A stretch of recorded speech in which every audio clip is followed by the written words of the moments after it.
Šiandien apžvelgsime vienus pigiausių priedų, kuriuos galite nusipirkti PlayStation 5. Žinau, kad yra daugybė firminių ar brangių prekių, tačiau aš viską atrinkau kuo pigiau ir svarbiausius modus, be kurių negalima gyventi. Taigi šiandienos misija yra išleisti kuo mažiau ir pamatyti, kaip šie priedai iš tikrųjų veikia. Taip pat ar verta juos pirkti. Kaip ir dažniausia, ką jums rodau, yra nuoroda žemiau aprašyme, o kainas parodysiu ekrane. Pradėkime nuo pigiausio modo.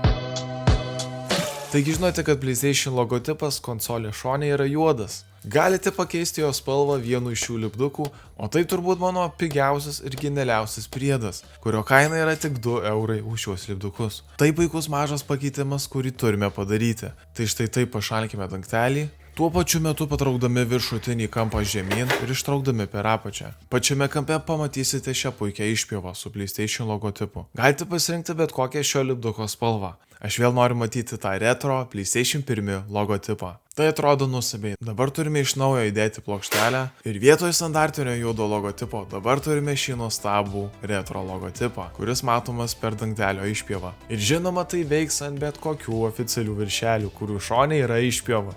Tai toks pigus ir lengvas priedas, kuris velniškai pakeis PlayStation 5 išvaizdą.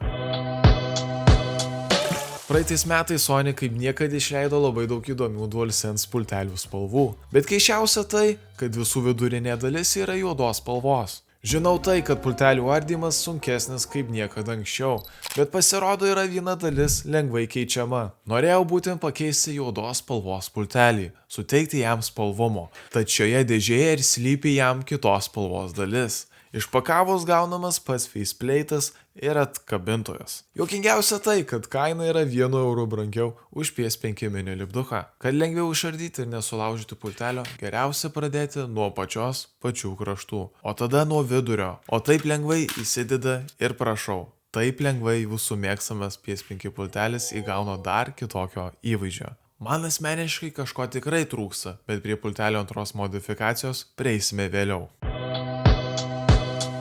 Šalia turime PS5. Na, atrodo tikrai panašiai, bet tai yra pultelių įkrovimo ąsotis. Kitas klausimas, ar šis dvigubas įkrovimo dokas yra iš maitinimo šaltinio. Taip, na tai tikriausiai yra geriausias būdas įkrauti savo valdiklius. Tai yra oficialus produktas, kainavęs 30 eurų, kuris išlaiko geriausią kokybę ir nėra visai brangus. Už šį produktą sumokėjau, nes kalbant apie įkrovimą, visada reikia laikytis kokybės nurodymų, norint išlaikyti ilgiausią pultelių veikimo laiką. O dabar perkime prie išpakavimo. Taigi dėžutės viduje turime įkrovimo laidą ir patį doką. Panašiai kaip PS5 turi baltai juodą spalvų paletę, panašus minimalistinis dizainas, galbūt tik trūksta švytėjimo linijų kaip ant PlayStation 5. Krauti galima 2 pultelius vienu metu ir man patinka, kad ant valdiklio nereikia dėti jokių keistų adapterių, kad juos pakrauti, o tai dažnai reikia daryti su pigesniais dokais, kurie turi Type-C jungtį. Čia būtų funkcija ta pati, kas tiesiog krauti per paprastą laidą. Tiesiog paprastai DualSense pultelis padedamas ant magneto, kai pradeda mirksėti geltona linija, pradeda krautis. Gyvenant su šių dokų niekada man asmeniškai nereikėjo krauti pultelį. Išimi, pažaidi, baigiai, vėl padedi atgal. PlayStation neseniai paskelbė, kad išleis V2 versijos pultelį su geresne baterija. Kaina dar neaiški, bet su krovimo ąsotele apie V2 versiją nebereiks galvoti. Šį PlayStation įsigijau iš Game Room. Dabar galima pirkti naujausią Slim 5 modelį, PS5 žaidimus, aksesuarus, taip pat yra Nintendo, Xbox ir PC kategorijos. Galima pirkti tiek internetu, tiek fizinėse parduotuvėse. Parduotuvėse linką paliksiu aprašyme. Taigi aš tikiu, jog jūs girdėjote PS5 dangčius ar plokšteles. Galima dabar pakeisti iš begalę daugybę oficialių spalvų. Tačiau yra ir daugybė pigesnių variantų, kaip galima pakeisti išorinį PS5 vaizdą. Jei nenorite išleisti 55 eurų, kadangi man patinka balta spalva, o PS5 vidurinė juoda juosta atrodo pigiai ir mėgstanti palikti žymes. Tad nusprendžiau pakeisti ją. Nuėjęs į AliExpress įsirinkau pigiausią vidurinės dalies tatuiruotės lipduką, kuris kainavo apie 7 eurus. Taigi tai galbūt pigiausia, ką galima nusipirkti konsolės išvaizdai pakeisti. Iš pakavos matome priekinį, viršutinį ir apatinį lipduką. Prieš kliuojant ant konsolės patarčiau nuvalyti su noriebalintoju, kad neliktų jokių žymių. Patį klijavimą geriausia pradėti nuo vidurinio lipduko, kadangi lengviausia bus atitaikyti su jungčių skylėmis. Kliuoti gan lengva, nes medžiaga yra šiek tiek tampri ir užtrunka kelias minutės užkliuoti pilnai. Atrodo visai neblogai. Vienintelė problema mano manimu galėjo vidurinį viršutinį lipduką padaryti vientisą ir nebūtų tokios linijos ties perėjimui į viršų. Žiūrint šiek tiek iš toliau, PlayStation tikrai išlaiko originalo vaizdą, o dabar vidurinė juosta turės tekstūrą ir galbūt sutaupys jums pinigų pagalvoti apie tokį vaizdą. Mano manimu geriausia modifikacija ypač monitorių turėtojams, arba tų, kas televizoriai nėra išmanus. Pristatau oficialų PlayStation nuotolinio valdymo pultą. Taip, su šiuo pulteliu galite valdyti PS5 kaip medijų grotuvą. Jaučiasi aukštos kokybės, kaip ir kiti oficialūs PS5 aksesuarai. Taigi prikelti turime įdėti 2 standartinio dydžio baterijas, tada kad prijungti jungiame konsolę, įeiname į nustatymus, aksesuarai ir matome užrašą Media Remote. Palaikius šios 2 mygtukus, pultelis automatiškai prijungiamas. Turi visas išmanės pultelių reikalingas funkcijas, kaip sustabdyti, prasukt, atsukt, patildyti, pagarsint. Labiausiai patinkanti ir efektyvi funkcija yra apačioje visiems gerai žinomi streaminimo kanalai, kaip Netflix, YouTube, Disney+ ir Spotify. Kaip oficialus PlayStation produktas yra vienas pigiausių, ką galima įsigyti, kainuojantis nuo 24 eurų iki 30 eurų. Na dabar sugrįžkime jau prie modifikuoto pultelio, kuriam dar kažko tikrai trūksta.